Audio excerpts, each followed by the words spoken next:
May 24th, 2018. From El Cajon, California, this is episode 154 of You Can Bet on That. Hi, everybody. Welcome to You Can Bet on That, a podcast for the recreational gambler. My name is Mark Duvall, and sitting across from me is Dr. Mike. Hello. All right, so this last week, the Supreme Court struck down 1992's Federal Professional and Amateur Sports Protection Act, which prohibited states other than Nevada from authorizing sports gambling. That was the big news. We haven't been back for a while. It's actually old news almost now. Yeah, when I heard this, though, why did Nevada get an exemption from this? Well, I think because they were already doing it. I think that's the only reason, is that they were already doing it at that point. You couldn't just say, well, you can't do it anymore? Well, they could have, but, lobbying and that's all sorts of stuff. But it's such politics. Uh-huh. That's exactly right, Mike. That's politics. Yeah. And how are politics and bullshit related? It's a synonym, Mike. Yeah. Right? Oh, that's it. I always get synonym and acronym confused. You get them mixed up. No, they're synonyms. They're synonyms. Okay, right? that's it. So this I'm going to use those two interchangeably from now on. That's right. A bad roll at the crabs table. That's politics. Well, it opens the door for legal sports wagering throughout the country. Now, it's certainly coming to New Jersey. They were the ones that were really fighting for it. Right. And, Mike, I even heard something that said that you'll be able to bet on sports in some form this Monday, May 28th. Really? Yeah, Really? that would be that soon. In New Jersey? In New Jersey, yes. Okay. Yeah, in some capacity. So we'll see. And certainly they said by June, it's going to be full-blown. I'm sure all the casinos there are they already probably for already it and got their everything. sports books lined up. Yeah, well, I'm sure they were, getting them prepped. Yeah. Probably it's also soon coming to Delaware, Mississippi, New York, Pennsylvania, and West Virginia. And also Connecticut and Iowa might not be far behind. Now, the other states, it'll probably take a little longer. Maybe within 5 years here in California, if we're lucky. You know how slow that kind of thing moves through, but maybe. Don't start me on California either. All right, no, let's not talk about I got a synonym for that. I can't even say it on the show. Well, let's move past that. And certainly won't come to states like Utah, Hawaii, that kind of thing. It's just not going to. What about Arizona? What do you think about Arizona? Arizona? I bet it probably would eventually. Maybe quicker than California. It's possible. I don't know enough about the legislature we're close enough to there. Arizona. We can get to the border pretty quick. Yeah, it's not too bad if you want to go over there. And, it'll depend on, is it just at casinos? Will you have an app that you can do it on? That's going to be a big part of it here. We actually got a phone call from someone. I wanted to be in Arizona so my cousin who lives in Phoenix can just make bets for me. Oh, there you go. You just do that. Yeah, I can just send him money, right? Yeah, that's true. He'd be making them for himself. Of course, if they had it here too, you'd be able to do it on your own. Right. That would be much more convenient. Okay. But I'm just thinking it's never coming to California. Because you're just a pessimist about it. Yeah. Well, I'm a pessimist about California, and I think the Nevada lobby would probably try and hold California back a little bit. Yeah, I guess a little bit, although sports wagering is not a big source of income for the Nevada casinos. No, I think I heard recently it was like 2% or some low number like that. Yeah. Okay. So anyway, let's hear this phone call real quick. Hi, Mark and Dr. Mike. I'm sure that you guys are probably going to talk about this on the next episode, but it is May 14th, a day where the tyranny of government regulations has finally been lifted from the sports gambler. A day that I will always remember fondly, assuming that the government, while implementing sports gambling, doesn't screw it up. So my question to you guys is, how do you think it's going to play out?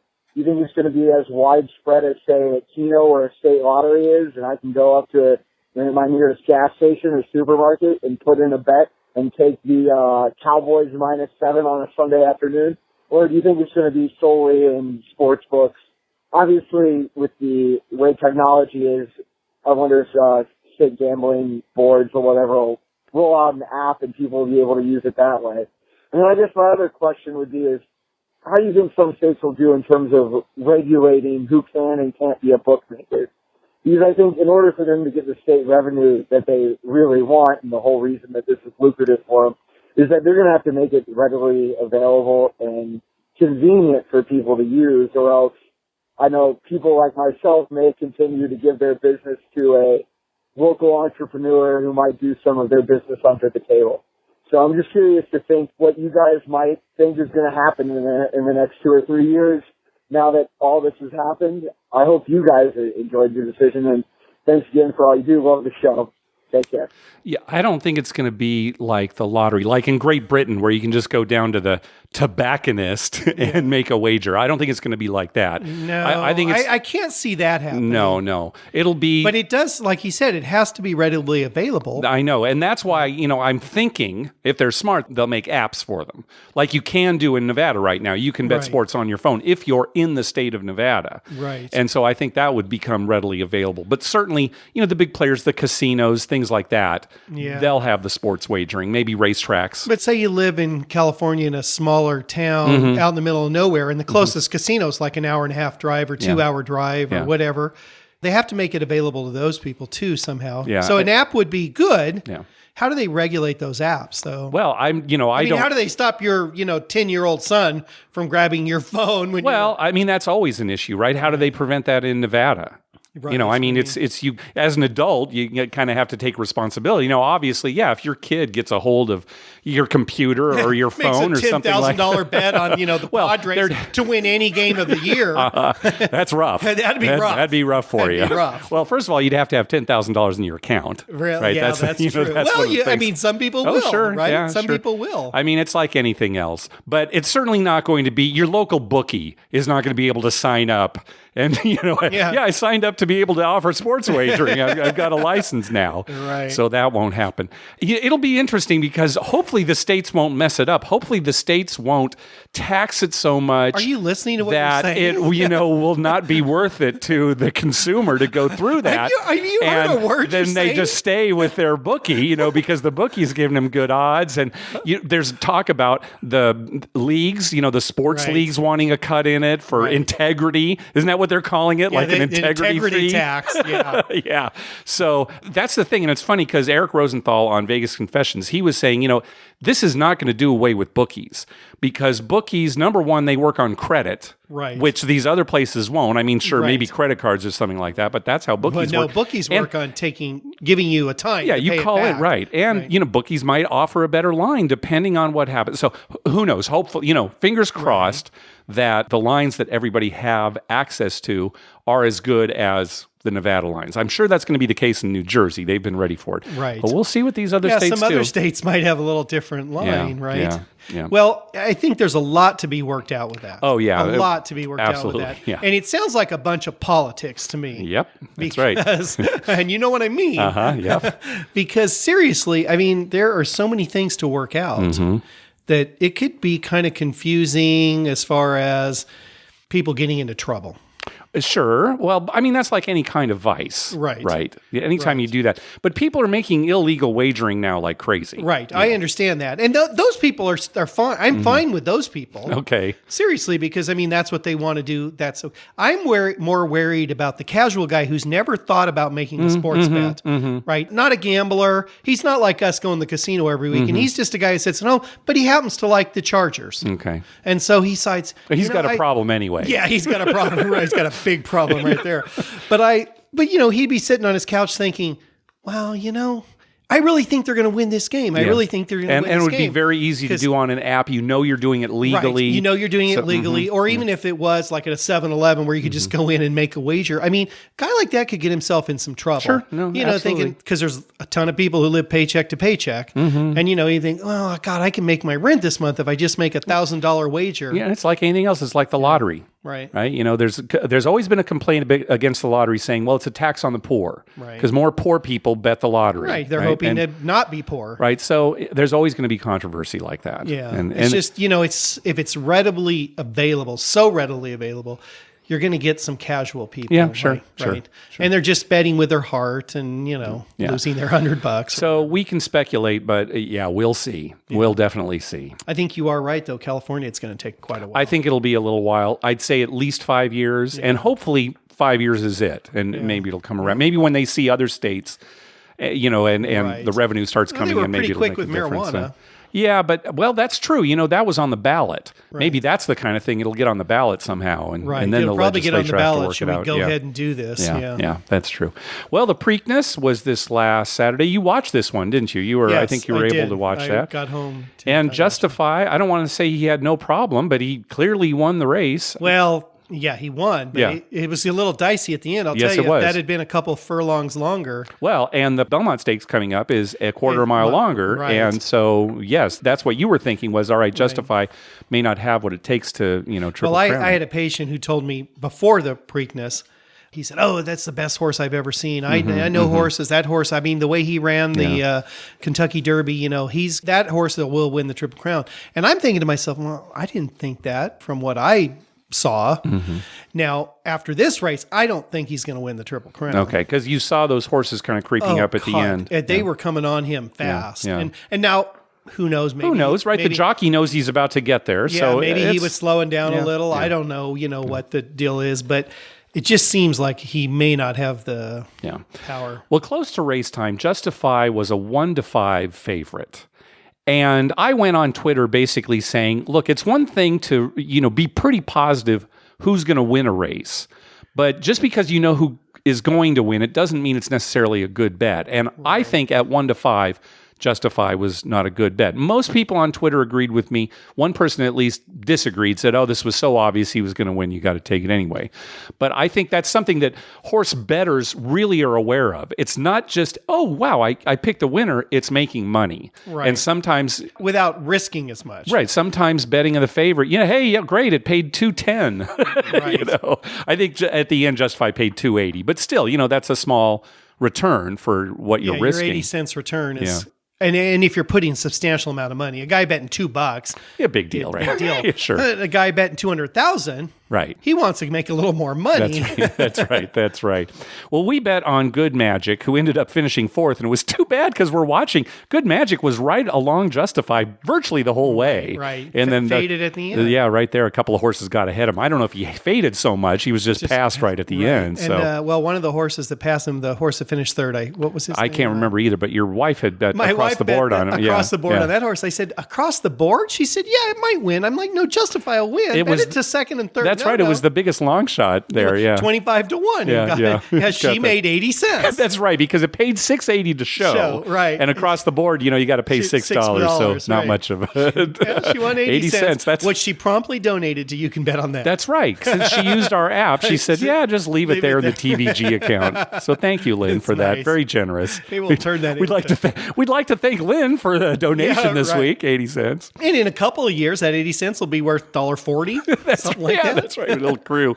So anyway, Belmont Stakes, Saturday, June 9th. So tune in. Maybe there'll be another Triple Crown. You know what I like about these races? They're not far in between. I do too. I like it. This is the biggest gap. 3 weeks between 3 weeks is the biggest. The others are 2. Yeah. Mm-hmm. I love that. Yeah, it is nice to do it fast. Yeah. Golfing. Mm-hmm. I hate that it's like the Masters. There's such a big gap between the U.S. Open. And, it's like you see some big tournament and a couple weeks later you want another one. It's like 2 months later. It's like, I want them right away. It is nice to have the horse races close like this. Yeah, I love that. All right, something happened to us, or we witnessed something, I should say, at Harrah's Southern California a few weeks ago, and we have been struggling to figure out exactly what happened. We're never going to know. So baffling. Why don't you start with the story? Because this guy showed up at the table. I think I was in the restroom when he first got there. You were in the restroom. This guy walks up to the table, and he had with him 10 $1,000 chips. At Harrah's, walks up to the craps table. He already had the chips on it. He had the chips in his hand, 10 $1,000 chips. So he had 10,000 total. Okay. And he walks up to the table. It was a come out roll. His timing was perfect. And he puts it down and he says, I want change. I want 1,000 in black. Okay. And he wants the rest in $500 chips. So he wanted 18 $500 chips. Okay. And 10 $100 chips. Okay, right. The gal who was in the pit, they call her over and she sees his stack of $1,000 chips and she says, can I have your player card? And he said, no, I don't want to be rated. And she said, no, we need your player card. And his exact response was, you don't need it legally. That might be your policy here, but I'm not legally bound to give you a card. And he's right. He's right. Yeah. And he looked at her and he said, and it's your own chips. It's not cash. Yes, right. So, in case there was some fake bills or whatever. Or he's trying to launder money or whatever. Yeah, whatever. Right. So he made those 2 points very clear. Then she finally said, okay, let me call. And then she made a phone call. She talked for what seemed like maybe a minute, and then turned around and said to the dealer, okay, break it down for him. Okay. And so they gave him what he wanted. He started playing. He made $100 come bet. So he went up to 9, he put 400 odds. And then he made another come bet, and I think it went to like 5. So he put another 400, and then it was a 7 out. Right. And about that time is when I came back to the table. Yeah, that's about when you came back. So he had lost 1,000 of his 10,000. Yeah. And he seemed nice, he's like he me. seemed He's like, nice oh, enough. we'll get that back on the next roll. But then as soon as I got there, he said, oh, I need to use the restroom. Yeah. He hadn't been there very long. Right, because when he left the restroom, you looked at me, you hadn't seen what he had bet, and I said, well, he's lost $1,000 so far out of his 10,000. I started telling you the story. Yeah. And we're just thinking, just some guy, right? Right.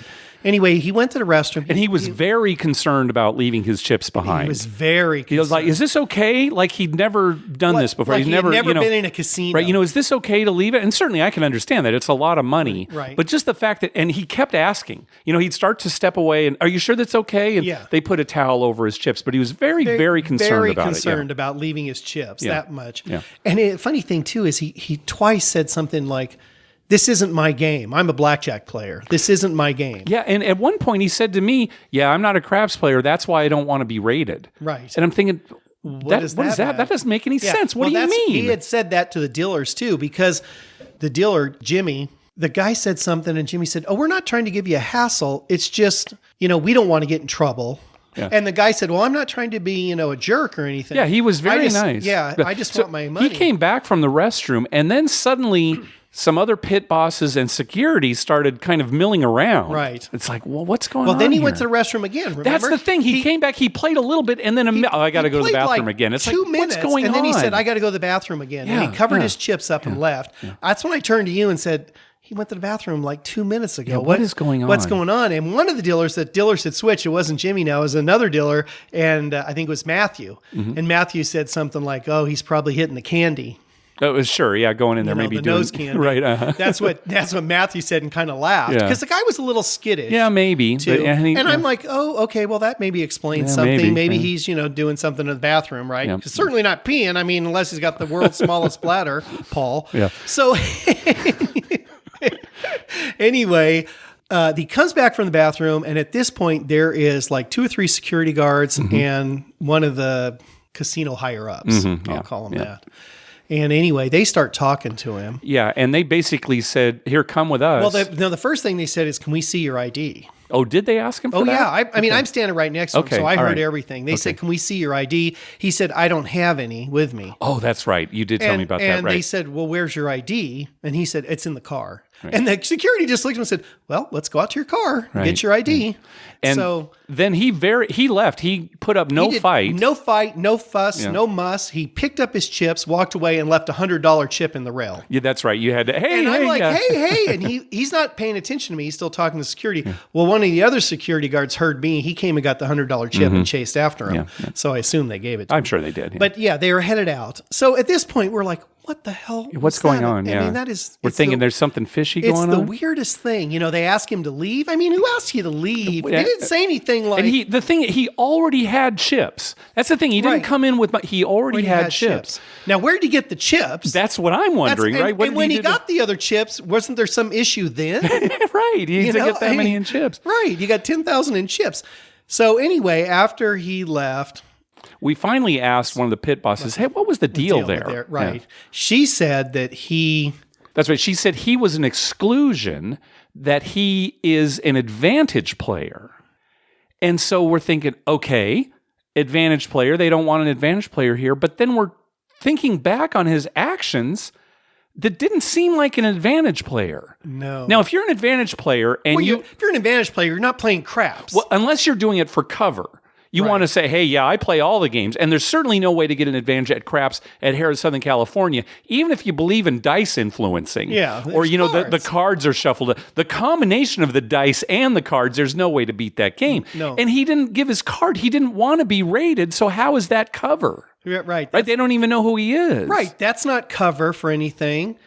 Her story was that he's a known advantage player. Known advantage player, yes. So, but she didn't say he was barred from the casino. Mm-hmm. She just said he was excluded.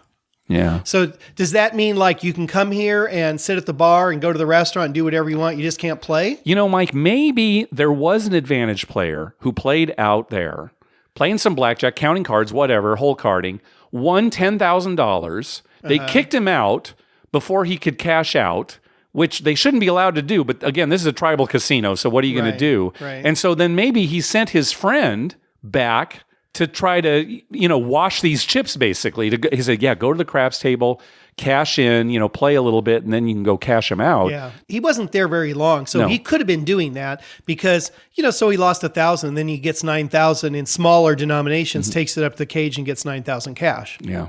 Right? Maybe that was his plan. Maybe maybe after the second bathroom, he was going to leave anyway. Yeah. I don't know. Obviously, they're not going to tell us the full story, and maybe even the pit who told us the story didn't know the whole thing. That's my guess, is that he was the friend of an advantage player who was trying to ultimately cash the chips. How did they know that? Well, maybe they saw 10 $1,000 chips go out the door the week before, the night before. Right. And then here comes a guy with that many in there, and they've been waiting for it. Right. I don't know. Well, if that were the case, then they're idiots. Because why not just give your buddy 1,000 today, 1,000 next, I don't know. Maybe have him go cash into the blackjack table, play 5 hands. Maybe they're getting out of town. I don't know. But bringing in the own chips, I don't know. I don't pretend to be an advantage player. Right. Well, he obviously, it seemed anyway, that he walked into the casino with $10,000 in chips. Yeah. Right. Because had he got him somewhere else, they would have already known about him. What would be the big deal? Yes. Yeah. So it was very weird. It was strange. So we've been scratching our heads. So we may never know. Maybe somebody out there has if you're an AP out there and this is a typical move that APs do, let us know. Yeah, or somebody who just has a friend who's done stuff, something like that before. I don't know what his issue was. All right, well, maybe we'll find out. All right, well, LA to Vegas, the TV show was canceled this last week. I don't think you watched any of them, Mike. It was I watched about 15 minutes of one episode. It was funny. It was kind of an absurdist comedy, kind of wacky. I'm not surprised it got canceled, just kind of the tone of it and when it was on.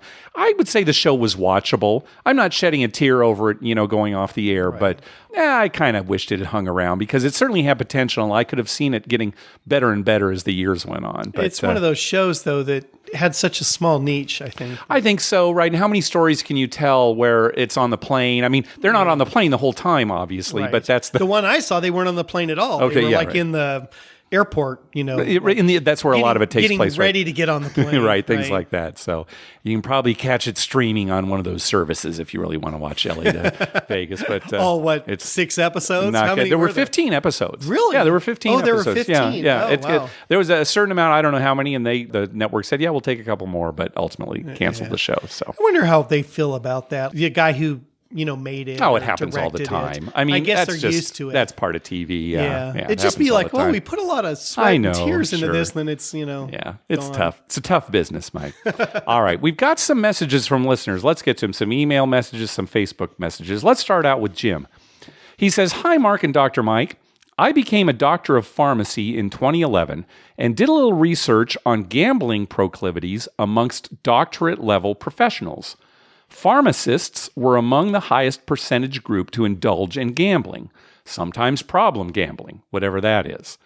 I was wondering if Dr. Mike had any thoughts on professionals being more apt to gamble, and if so, is there a connection between needing to be regimented and precise in their day jobs and then needing to balance that out with the chaos of unpredictability inherent in gambling?" What do you say, Dr. Mike? Yes and yes. Yes, that's it? Yes and yes. Okay. Now, I agree 100%. Yeah. And here's why. First of all, professionals are usually driven people. Mm. And I know in our case, we like the math of the situation. Well, that's a huge thing for me. Yeah. I've always been a math person, and that's what I'm fascinated by. And most professionals are, right? They're educated.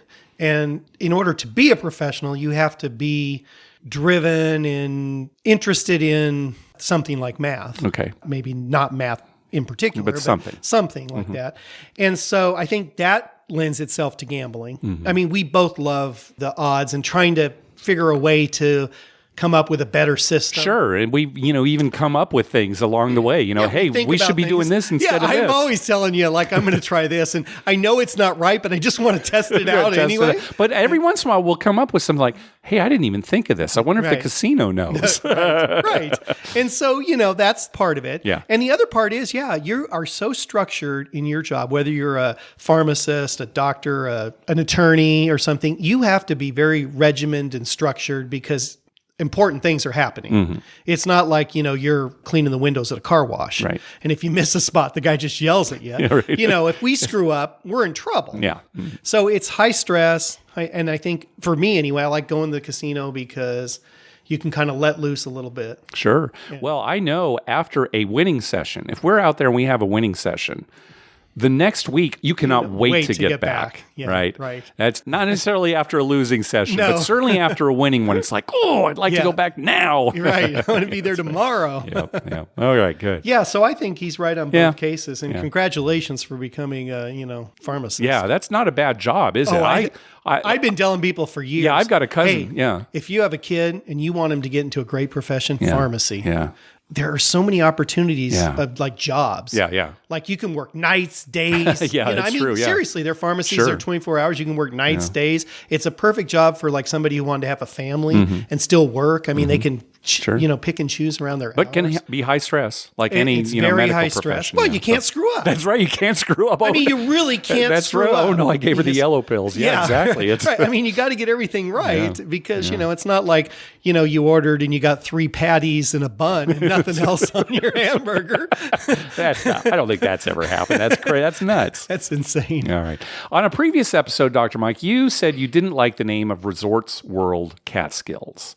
Correct. So we got an email from Sean. He says, hey guys, it's Sean from New York, the unfortunate Jets fan. Had a great time in Connecticut with you guys, even if it was only on Friday morning. Yeah, we remember Sean. We saw him there. Yeah, on that Jets. We talked about the crazy Catskills. That's right. So he said, good to put a face to the voice. For your listeners, the Resorts World Catskills project used to be called Montrain. The casino was then renamed Resorts World Catskills. Montrain was at least unique. A mega Legoland amusement park is opening up about 30 to 45 minutes away in Goshen, so there could be a lot of traffic to that casino in a couple of years. Yeah, Montrain, I get that would have been better for you. Montrain. Catskills. Yeah. I would have liked that. It's interesting. Yeah. Now, why is Legoland amusement park going to affect the casino traffic? Well, I don't know. You drop the kids off at Legoland, then you go to the casino. Yeah, right? There you go. Or you just leave them in the car in the parking lot, give them some Legos. That's another good thing. To play with? That's another good thing. I think I saw a news report about something like that recently. Yeah, just leave the window down a crack and give them some Legos. Hey, you're in Legoland. Yeah. I'll be back in 6 hours. I'll bring you some food from the buffet that I've stuffed in my pocket. Hey, here are 3 rolls. Yeah. The butter's a little melty. Here's some eggs. All right. Speaking of casino names, we got a Facebook message from Bev. New to your podcast, and I love it. My dearie one has been listening for some time and shared you with me on our California/Nevada road trip. I often go to the Muckleshoot Casino in Auburn, Washington. I know you love the name. Even though I grew up there, I also mispronounced the name for most of my life. It's actually Muckleshoot. Right? Muckleshoot. I like that even better. I know. It just looks like Muckleshoot. If you ever make it up this way, the well drinks are on me and we can shoot dice in the non-smoking casino. Now, Bev, I went online and I found a TV commercial for Muckleshoot Casino, and they say Muckleshoot. Yeah. They don't say Muckleshoot. Doesn't mean it's right. No, it doesn't mean it's right. No, I'm not. It's all politics. That's right. I'm just saying it. Then maybe it's just so it's easy for people, right? Because that's what everybody says. Because Muckleshoot. But it should be Muckleshoot. Muckleshoot. Yeah. So I like that better. Yeah, that's definitely how we'll pronounce it there. Yeah, I think this weekend at some point, we'll be maybe at Treasure Island and it'll be kind of crowded. Yeah. I'm going to just real loud yell Muckleshoot. Okay. Get ready for that, everybody. I guess that'll be fun. Yeah. There's just people turn around who don't know and be, what's this guy? What's that? What did he say? I'll start clapping and then maybe people start clapping. A lot of people are going to turn around and say, he said Muckleshoot. And I'm like, no, I did not say Muckleshoot. And then you storm off. Yeah, you storm off. Yeah. This casino's politics. There you go. That's right. And we also got a Facebook message from Daniel. He said, I was curious if you could talk about what goes into forming a gaming compact with a state. I know you aren't lawyers, but I was just curious since there's talk of the Pamunkey Indians. I hope I'm pronouncing that right. You must love that, Pamunkey Indians. Pamunkey. Yeah. And it's not spelled like monkey. No, it's not. No, of course not.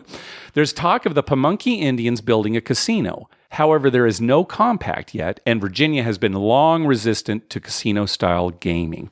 All right, so let's talk about compacts. Let's talk about first, why would Virginia be... Oh, Virginia's made for lovers. That's why. Oh, you can make love. You just can't gamble. Exactly. Aren't those the same? Aren't those synonyms? Might be. I'll get back to you on that one. All right, let's talk about compacts. So whenever a tribe wants to offer Class 3 gaming, they have to request a compact with the state they're in. Let's talk about the classes of gaming. I say Class 3 gaming. Okay. Class 1 gaming is like traditional tribal games, like going back hundreds of years.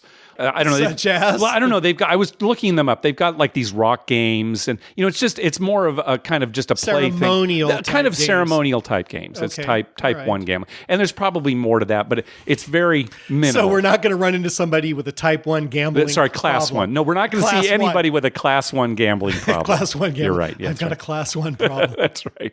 Now, Class 2 gaming is things like bingo, poker, player-banked games. These things where they're not banking full-blown casino games. Right. But they're taking like a rake. But bingo is part of that, poker, that kind of thing. What they used to have, bingo. Pull tabs, they had those pull tabs, that kind of thing. Tabs, yeah.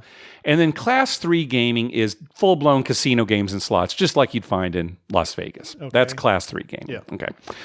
So if a tribe wants to offer Class 3 gaming, they have to request a compact with the state they're in. Now, this is federal law? Yeah, this is federal law. Yes, exactly.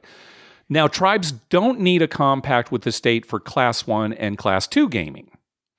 They don't have to have a compact. Class 2. That's right. One, I understand. 2, sure. You'd think you need some kind of contract if you're going to offer...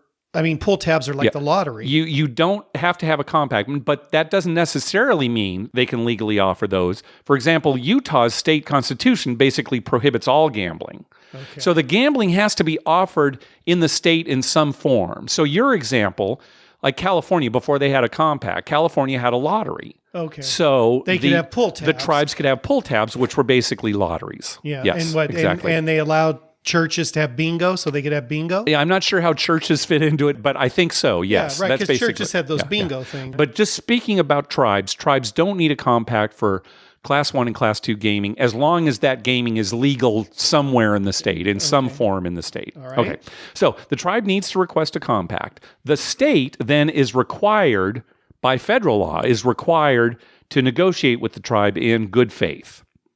And if all goes well, details are hammered out and a compact is reached. And details can be like what we have here in California. All table games have to be card-based. Right. That's part of the compact. That's why they're not able to offer real dice, craps, and roulette. So in that case, it would be something that the state has negotiated with these casinos. Yes, right. So the casinos could go to the state and say, we want to renegotiate this craps thing. Mm-hmm. And we want to have real craps. So here, we don't need to put pressure on legislature to change that in California. We need to put pressure on the casinos. We could, but would it be worth it to them? I don't know. It was worth it to the casinos in Oklahoma. They recently did it. So I think it'd be worth it to them. I think they'd get more people playing roulette and it could craps. Be. All right. Maybe we need to really spearhead this. We've talked about kind of jokingly, but maybe we need to educate ourselves a little bit more. Maybe we need to talk to the casino heads. Yeah, maybe. And say, hey, look, you guys need to put some pressure on the state here to renegotiate this. Yeah. And then who knows? This might not even be true. Again, we're not lawyers. And here's where the fact that we're not lawyers really makes it tough. There is still a lot of ambiguity about tribal state compacts, right? Do the states really have to negotiate in good faith? Can the federal government compel the states to negotiate? Right. How do they enforce that? Right. Do tribes really have sovereignty? And if so, what does that mean? You always hear, oh, yeah, it's they're a sovereign nation. Well, they really aren't. Not literally. No, not literally, because when something happens, they call the sheriffs. Right, that often they do. San Diego County sheriffs. And yet they do also have their own court system. Own tribal so police. there's still so much ambiguity. and vagueness that things change, and there are constantly lawsuits and court decisions. So, it's probably on a day-to-day basis. It's like when you win a car and they force you to take some small cash. Well, you don't want the car. No. It'll cost you too much money.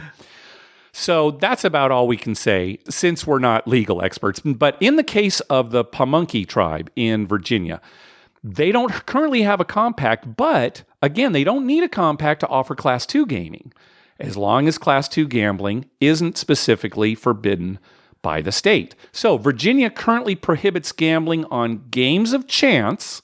That's how they phrase it, games of chance, but they specifically allow bingo and betting on horses. Now, at least one court in the U.S. has ruled that poker is a game of skill as opposed to a game of chance. So, potentially, the casino that the Pamunkey tribe is hoping to open could offer bingo, poker, and horse betting, at least.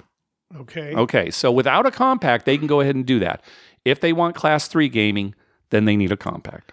So it sounds to me, and what I'm getting out of all of this is that the federal government and the state governments can kind of make up whatever they want to do as they go along and then impact everyone else. Yes. Now, that sounds like a lot of politics. That's knee-deep in politics, that's right. my friend. Now, I know you're trying to be funny, but you're also serious at the same time. Yeah, I am serious. What you can kind of say is that the federal government is kind of backing up the tribes when they can. That's the idea. Those it's the tribe against the state, and it's the tribe and the federal government against the state. Now, again, I'm making that way too simplistic, but you can kind of think of it that way. I understand what you're saying. Yeah. Still sounds like a lot of politics. A lot of politics. It's getting deep. I'm up to my chin right now. Yeah. So hopefully we can kind of answer your question. Maybe Tony and Jason over at Vice Lounge Online. Maybe they'll actually. But actually, you probably need an attorney who's specifically in this area, deals with this area. Their expertise, sure. Yeah, their expertise. But even if they are, again, it's so fluid and things can change. Right. That. Yeah, you have to have their law clerk, constantly digging into new stuff. Day to day. Yeah. Hey, thanks to everyone who's been clicking through our Amazon link. Remember, whenever you're going to buy something through Amazon, please go to our page first, youcanbetonthat.com, and click through our Amazon link towards the top of the page. All right, let's get to our voicemail hotline. Remember, call our hotline at 951-292-4377. That's 9512-WAGERS. 9512-WAGERS. And maybe we'll play your clip on the show. First call. Hey, what's up, Mark and Dr. Mike? First-time caller. Just started listening a couple months ago, trying to catch up on everything. Love the show. It's great.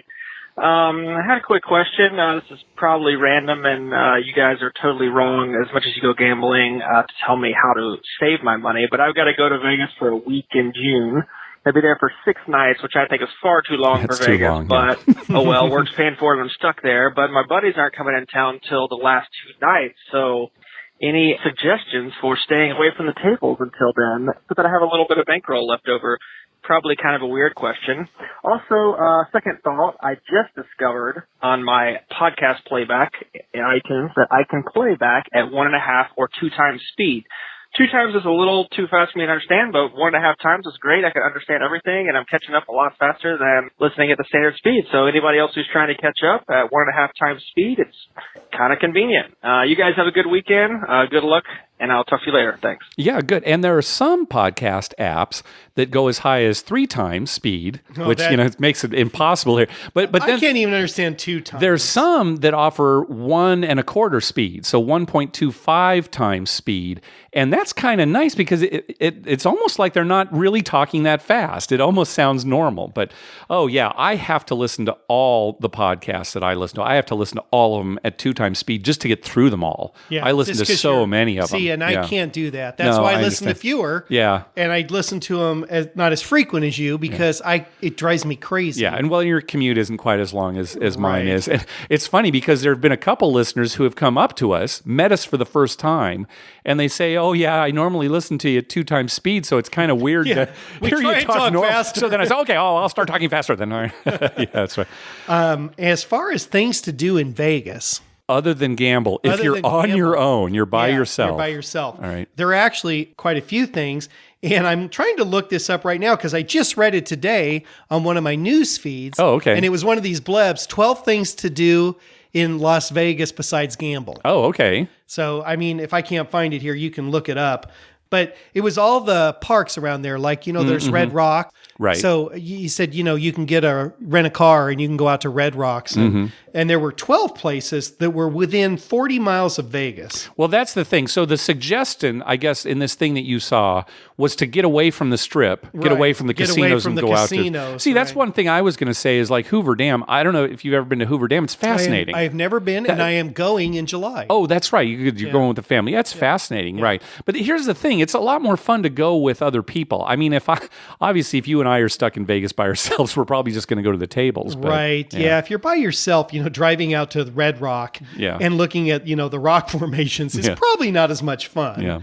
There are some things that you can do that are in casinos that aren't gambling too. Well, and there are there's you go to Circus and yeah, you could do that. Seriously. I'm thinking more of like the Pinball Hall of Fame, going to the Mob Museum, right? Things like that, where you really can't. We haven't been to the Mob Museum, but my understanding is you spend hours in there, and then it's really fascinating, right? So yeah, that's one. And while you're downtown, just go down to Fremont Street and just stand, in one spot and just count how many naked people you can see in an hour. And then, and then you can make a graph. Naked people I saw, the amount of times I threw up on either one. And that's there. It's an XY graph. It's good. an XY graph. Good. Yeah, see, I've actually done that. Uh-huh. So another thing you can do in Vegas is go to the Marshmallow Factory. Oh, I think you talked about that. That's right. Go to the Marshmallow Factory and get a tour of the Marshmallow Factory. Yeah, okay, That's really cool. And then, there are some sports things there in Vegas too. Oh, sure. Go to Top Golf or, that's more of kind of a group thing. But you can do it. Sure. Do that. And, and hey, if you're there and the Vegas Golden Knights happen to be playing, see them. Well, they're in the Stanley Cup Finals now, so you're not going to get a ticket. Probably not going to get a ticket here. And there are the other suggestions. They've got that thing where you throw axes at things, right? The axe throwing, the axe right? throwing, yeah. Or you can go somewhere. I'd actually like to do that. You could go somewhere and shoot off a machine gun. How often do you get to do that, right? All those shooting ranges. And they have the racetrack there just That's outside another thing of Vegas, too, right? The racetrack. You can actually get in a car and drive around that baby. I'd love that. Yeah. All right, so good luck. Yeah, 6 nights. That'd be way too much for us. We've never spent that long.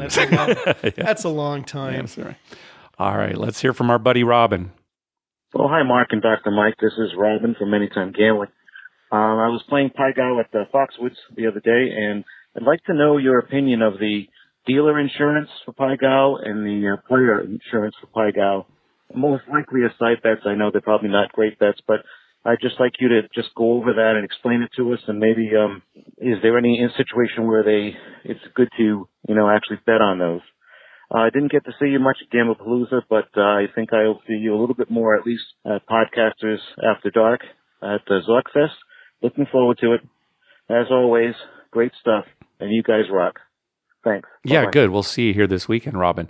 So the bet that he's talking about, they call it an insurance bet. It's basically an insurance against getting a bad hand in Pai Gow Poker. And by bad hand, we mean ace high or worse. No pair. No pair, no straight, no flush. The best you can play in the 5-card hand is an ace high or worse. And these insurance bets, sometimes you can bet on your hand, sometimes on the dealer's hand, sometimes both. They're usually separate bets. Right. It's not one, but you can bet the dealer will get called a Pai Gow hand. That's another way to say a bad hand. It's Pai Gow. And typically these bets will pay more the worse the hand is. So for example, there might be one bet where you make the bet, if you get an ace high, maybe it'll pay 3-1. And if you get a 9 high, which is the worst hand you can get in Pai Gow Poker, it pays 100-1.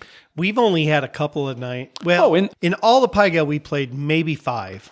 4 or 5. I'll tell you, me personally, I'm thinking 2. Yeah. Once at the casino and once at our home game. Yeah. It does not happen very a lot. often. Yeah, no. So you would not make that 100 times is not enough. No, it's not. But I remember when we played at Sequan years ago, you would just get $100 if you got a 9 high Pai Gow. Right. Remember, it wasn't even a side bet. They just give you $100. $100. Yeah. So when to bet it? Well, there's never a good or bad time to bet it, other than it's always a bad bet because of the high house edge, usually well over 5%. But every hand of Pai Gow is a new shuffle. You could have had 3 Pai Gows in a row, and the next one could be a Pai Gow. Yeah, it's all reshuffled, so there's no memory to the cards in that respect. So, when do you bet it? You bet it if you're having fun and you want to bet it. Yeah, well, let me put it this way. I don't bet that. You bet it at Foxwoods. I bet it at Foxwoods, but I normally, if I was playing a lot I bet it because we were going to play Pai Gow for 10 minutes. Okay, all right. But if we're going to play Pai Gow for any period of time, I'm not making that bet. That's not the bet you want to make. No. Yeah. You'd rather make one of those bets that pays big if you hit a big hand. Exactly. Okay, so it's just not, it's not the bet for even you. Even though that would maybe even have a higher house edge, but I want to win $100,000. Yeah, you don't want. I don't want to bet $1 out there and win I got 9 high. Yeah, okay, I get jack high and I get $3 and I lose my $100 bet. That's kind of insulting. Yeah. All right. Yeah. All right. Let's hear from Ryan.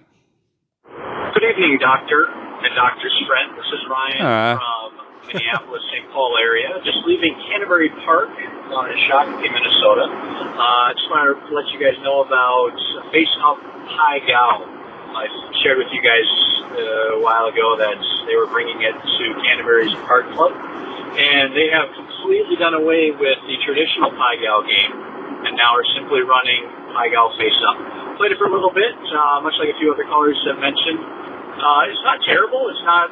We had a couple of opportunities where we did have a push, but there were also opportunities where if I would have played the correct way, the house way, I would have lost. And by being able to see what was the dealer's hand, I was able to make a push hand. So just wanted to share. Nothing major, but I hope you guys are having a good time. Good luck in the Preakness. I'm not sure if you guys are going for most owls this year, prettiest color, longest name, but good luck with that, gentlemen. Yeah, I was the one who picked Good Magic. You should have been. I probably should have said, "Hey, Mike, who should we bet on in the Preakness?" And then, maybe you look for the yellow or the most vowels or whatever. Yeah, your thing before. Well, I kind of figured that Justify was going to win. Okay, but so when you asked me, I'm like, well, I guess Justify because I'm pretty sure he's going to win. What was that third place horse's name? Tenfold. Tenfold, right. Yeah, he came in third. He was the big long shot, Right, and that's why Lynn bet it. She liked the name Tenfold. Okay. Yeah. All right. So 2, maybe 3 years ago, did you think that your podcast was going to become mostly about craps and Pai Gow? I knew it was going to be about craps. Right. I mean, I kind of saw that coming.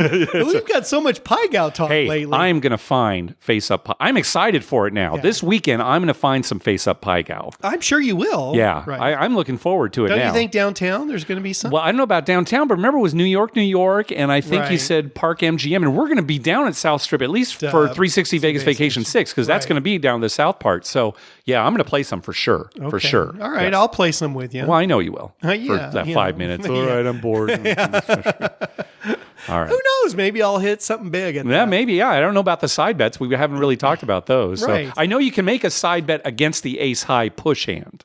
Yeah, I don't want that. You don't want that. Okay, all right. You don't want that. I want to get like the royal flush, natural royal flush that pays $100,000. Right. I understand. Like I'm really going to get that. I mean, I can't even get stinking royal flush on video poker. I played 1 million hands of. All right, last call. Hey, Mark and Dr. Mike. It's Ryan from Utah. I was just calling in to give you a quick trip report. I made my way out to West Wendover, Nevada last Friday, and I always hear you guys talk about these rolls where guys are rolling for 20 or 30 minutes or 40 minutes at a time, and in the 5 or 6 years I've been playing craps, I have never experienced that until this past Friday. So went down there, walked up to an empty craps table, and rolled by myself for about 10 minutes, and then another guy walked up and proceeded to roll for about 30 minutes straight. So I ended up walking away with about 8 times my initial buy-in, and we all had a blast. And the rest of the night was kind of pretty flat, just up and down, but I still managed to leave Wendover a winner. So it was a pretty fun trip. We've got lots of $5 tables there. I played at the Nugget the whole time. It's always a good time there. One thing I did notice was as I went to leave, I swung by the gas station to pick up some food on the way home and kind of scoffed at the fact that I'd have to pay $3 for a Diet Coke when I'm throwing money around at the craps table like it's nothing. But anyway, love the show. Look forward to hearing your next episode. Thanks, guys. Yep, money has a whole different meaning in a casino, doesn't it? It's so funny. We're laughing because every week, bar none. We leave a casino where we just played with thousands of dollars. We stop at Jack in the Box to get the value meal. That's right. Make sure those are value fries, Mike. I don't want to pay the extra. I want to pay $1 only. I don't want to pay $1.29. I want to pay $1 only for the value fries. It's so true. And meanwhile, while we're discussing that, my dad's in the back seats telling us how stupid we are when we could have got free food at the casino in the Diamond Lounge. Why are we paying $4 for our Jack in the Box? Oh, it's so true. Well, especially when you're talking about chips. You're throwing chips around the table, and then meanwhile, you're a good tipper. You tip the cocktail waitress. She brings you Mountain Dew. You give her $5. She brings me a water. I give her $5. If you saw a bottle for Mountain Dew for $5 in the gift shop, you'd go nuts. Yeah, I'd be complaining like crazy. Yeah. They marked this stuff up like it's a ripoff. It's so true. Yep. It's so true. Yep. I hope we have some big rolls this weekend. Yeah, I do too. We're going to see everybody this weekend at Zorkfest and 360 Vegas Vacation 6.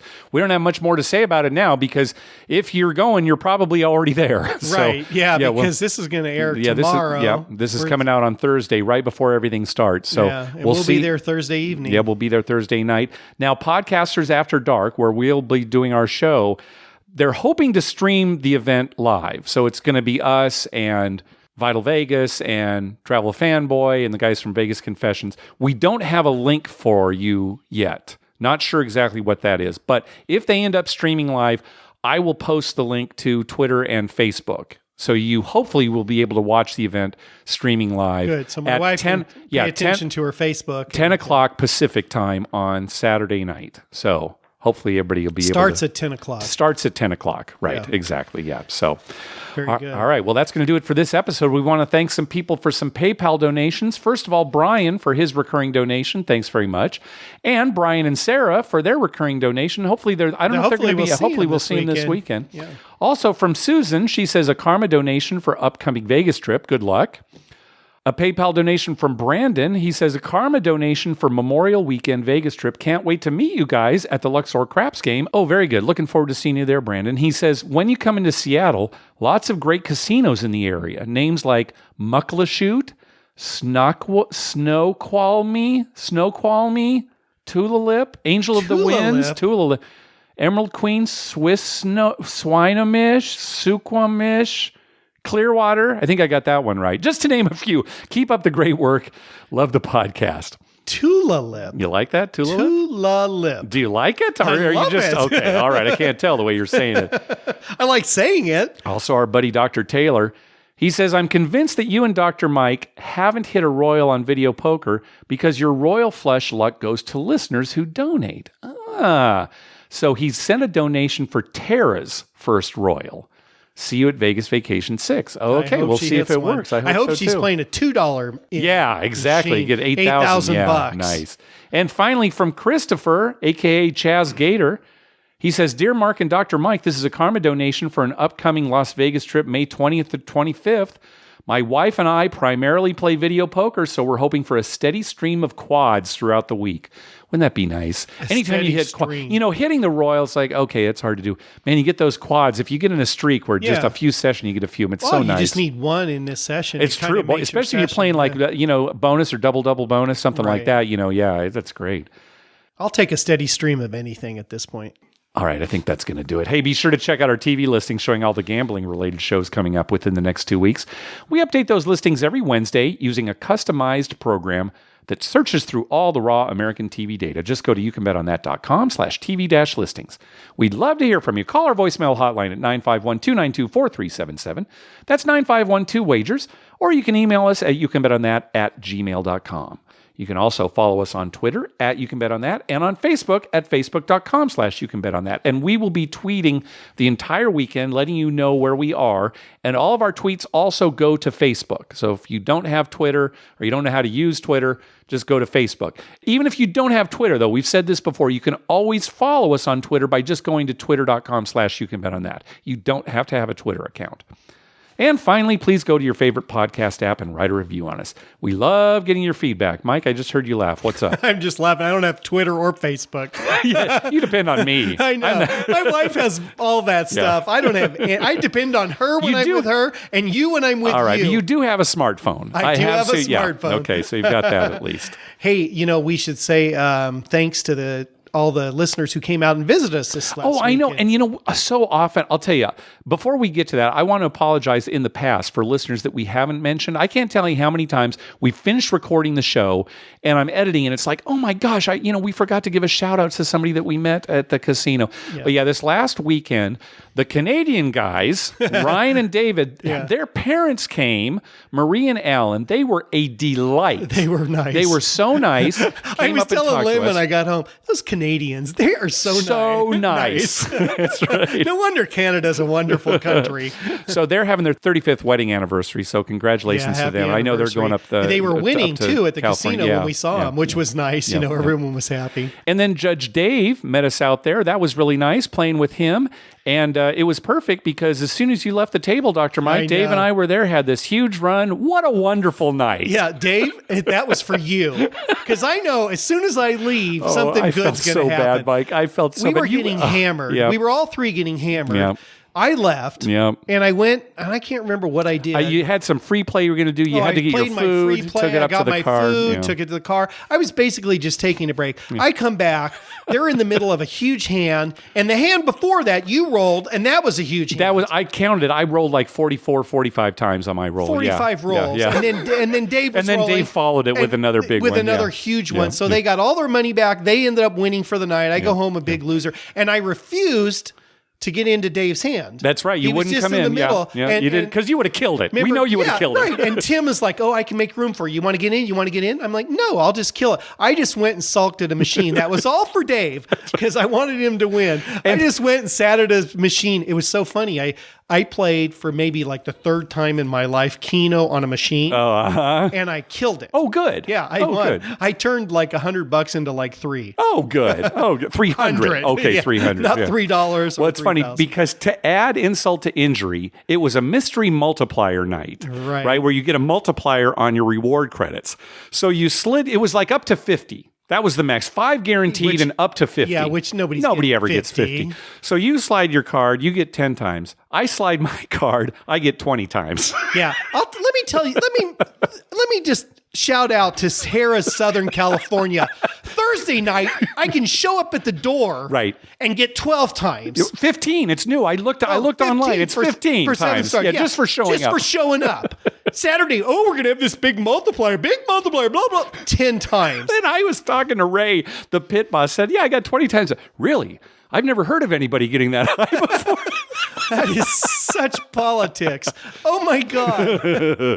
I was like, I still got a ton of it's great. Credits. It kicked in today. Yeah, So I got did see a ton of reward It was credits. nice. I mean, I'm not complaining or anything. I got like $4,000 now of reward credits. Yeah. All right. We'll see everybody this week. And anything else, Mike? No, I hope it all goes well for everybody concerned. I do too. Thanks for listening. Keep the politics to a limit. Thanks for listening.